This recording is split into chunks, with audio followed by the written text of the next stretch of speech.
Fitnatul Wahabiyah. Ini kitab yang ditakuti oleh mereka, yang dikarang oleh Al-Alim Al-Alamah Syekh Ahmad bin Zaini bin Ahmad Dahlan Al-Makki, Mufti Mekah, pengarang kitab ini.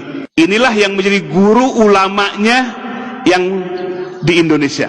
Murid-murid beliau diantaranya pertama adalah Syekh Khalil Al-Bangkalani dari Madura, murid beliau. Yang kedua adalah Syekh Ahmad Khatib Al-Minangkabawi dari Minangkabau, Sumatera Barat, murid dari Syekh Ahmad bin Zaini bin Ahmad Dahlan. Yang ketiga adalah Syekh Nawawi Al-Bantani dari Banten. Dan banyak murid-murid yang lain, murid-murid beliau yang jadi ulama di Indonesia. Nah, beliau dalam kitab ini disebutkan, Bapak Ibu sekalian, beliau hidup di abad ke-13 Hijriah, menyaksikan langsung. Beliau mufti Mekah bermadhab Syafi'i. Beliau menjelaskan dalam kitab ini dari sisi tarikh dan sejarahnya beserta ajaran dari Wahabinya. Dari sisi kesejarahannya, Bapak Ibu sekalian, bahwa Muhammad bin Abdul Wahab ini sudah diprediksi oleh ayahnya sebagai mufti, oleh saudaranya dan kibarul ulama pembesar, bahwa orang ini akan menyebarkan kesesatan yang besar. Sehingga terbukti Muhammad bin Abdul Wahab ini mengkafirkan orang-orang muslim. Wa tusila bizalika ila takfiril mu'minin. Jadi mengkafirkan orang-orang yang beriman. Maka selain daripada yang mengikuti mazhabnya adalah musyrikin. Itu pandangannya. Dulu Muhammad bin Abdul Wahab ini bekerja sama dengan seorang amir di mana? Di daerah Diryah.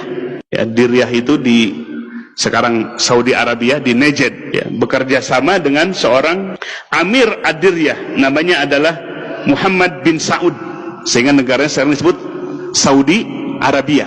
Nah, inilah kolaborasi antara Muhammad bin Abdul Wahab dengan Muhammad bin Saud. Yang satu ambisi kekuasaan, yang satu ambisi dengan pemahamannya, ingin menyebarkan pemahamannya.